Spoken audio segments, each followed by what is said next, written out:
And in this video, we're going to talk about the 3-hour glucose test. Whew. As you know, I failed the first one. It was a total devastation to me to fail that test, not only because I'm healthy, I've maintained my fitness throughout my pregnancy journey, but it just honestly made me feel ashamed.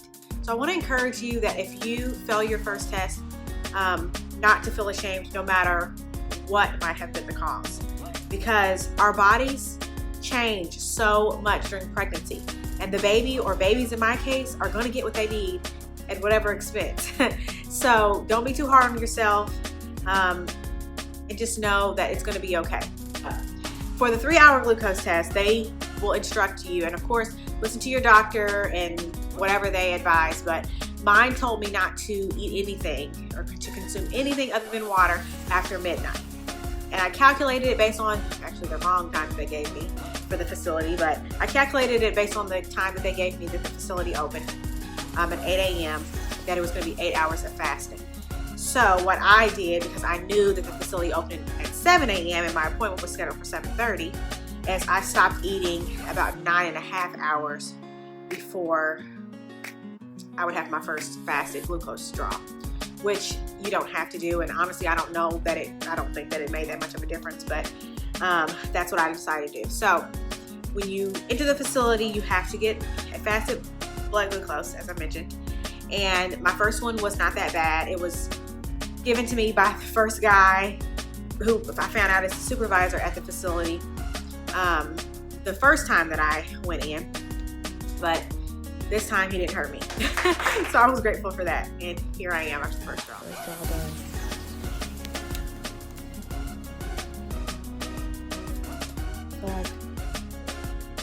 I don't know if it's the coldness of this drink that's starting to give me a headache a little bit. Not really. Honestly, this doesn't taste so much sweeter than the 50. I don't know if that's a bad thing. Hopefully it's just Lord answering my prayers.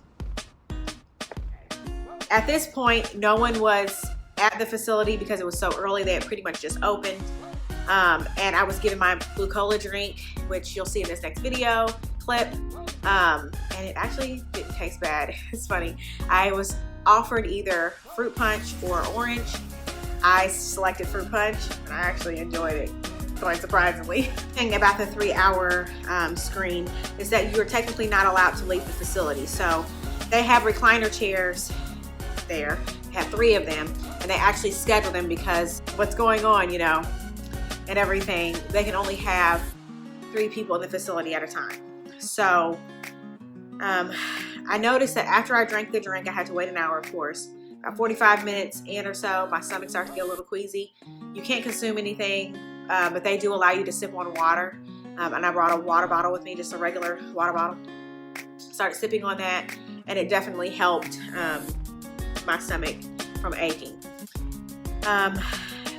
By that time, after I've been there for about an hour or so, 2 more ladies joined me in the room, and they were doing their 3 hours, and we got to chat.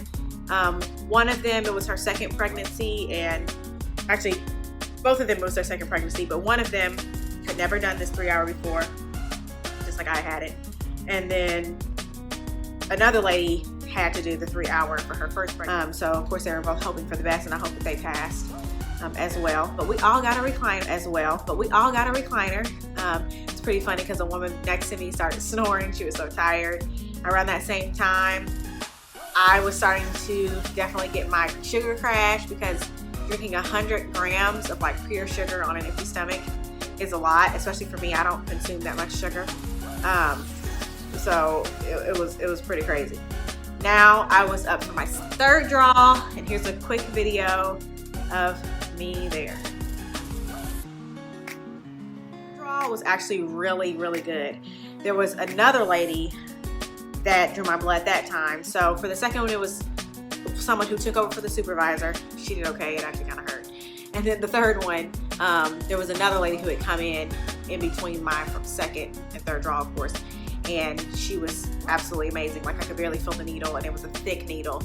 And it was great. I did notice that after my 3rd draw, when I came back to the chair, that I started to feel pretty lightheaded. So I sat there for a while, drank some water. I also had to run to the restroom after every single draw. And it got to the point that the lady in the facility joked, she's like, I know where you're going, because literally every single time I had to go to the bathroom.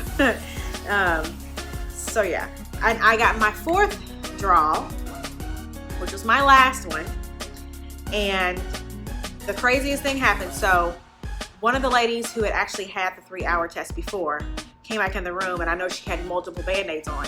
She's like, they had to stick me in my hand because nothing was coming out my arm. And I had no idea that could actually happen. I didn't know that was a possibility. So lo and behold, the same thing happened to me.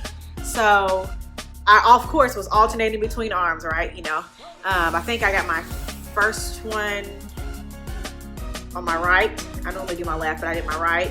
My second one on my left. My third one on my right. And then I was planning to do my 4th one on my left. She drew, well, she stuck me, nothing came out. Stuck me again on the other arm, nothing came out. So then she called the lady who was filling in for the supervisor, and she stuck me again on my left arm, because this is typically the arm that I give when I'm, you know, when they need to draw blood. And she was able to get some blood. We had a little chat back and forth about twins and if they were identical and this and that. And once she was done, I could leave. I started to feel extremely dizzy, extremely hungry. By that point, it was a little after 10:30, and your girl was hungry. When I say I'm hungry now anyways, when I wake up, I normally eat something. I make a shake or something to put on my stomach, depending on if I'm going to spin class or not, or if I'm at home, I cook breakfast. I make bacon and eggs, or turkey sausage and eggs, or eat a grapefruit and then maybe have some eggs with something, some grits or something. I eat pretty heavy meals for breakfast. Of course, my body's used to that, and the boys were hungry. So I ended up going to get a burger afterwards, because I felt that eating that beef would help with the iron that I had lost.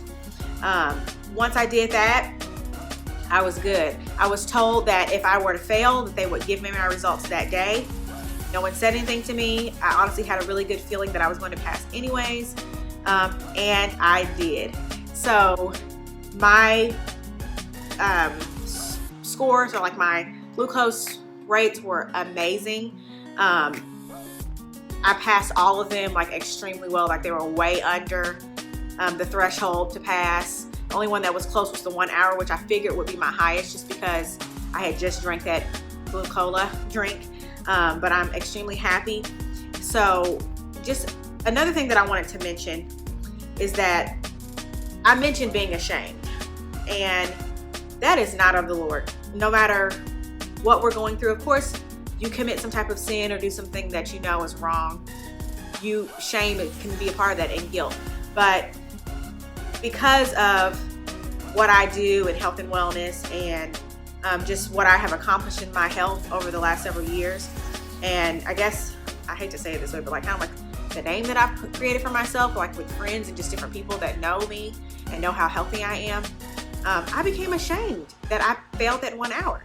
And I ultimately feel like it was a lesson for me to totally trust God, because at the end of the day, after some conversations that I even had with some people on Instagram, some various nutritionists and stuff, it can happen to anyone. There's a lady who is a nutritionist who failed and had to do the 3 hours. She ended up passing. And she said she felt the same way. She felt really upset, but there's no need for that at the end of the day. And when I went into it after I failed the first 1 hour, and I prayed and I asked God for some direction and some insight as to why I failed it, He told me, and this is, of course, I want to put a disclaimer out there that I'm not saying, I have no, let me see, how do I say this? There's no true, I guess, medical evidence per se, but for me and my body chemistry, there was a specific sleeping pill that I was taking at night, and the Lord told me to look that up. So when I looked up that medicine, I saw that it can have adverse effects in your blood sugar, and it can actually raise your blood sugar. And I know that that's what it was doing for me. So when I cut that out, I think everything went to normal and I passed. And of course I haven't been consuming it, but it was really cool for the Lord to give me that specific information so that I knew what to do. But ultimately, you can't really prep for this test. So if you're trying to eat low carb, especially like a week out. So I was supposed to do my test. So let me look at my calendar. I did my first test on the 11th, and I was planning to go back the 18th, which is the following Tuesday, because I had to have the test completed by the 19th. But I was given wrong information. So I couldn't go that day because you had to have it scheduled.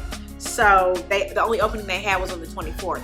So you have to go within a week. So because your glucose, your blood glucose is tracked at 6-week periods, there's no way for me to do anything to kind of manipulate the test to get a certain result, because whatever you've been eating is going to have an effect on your blood sugar for at least 6 weeks.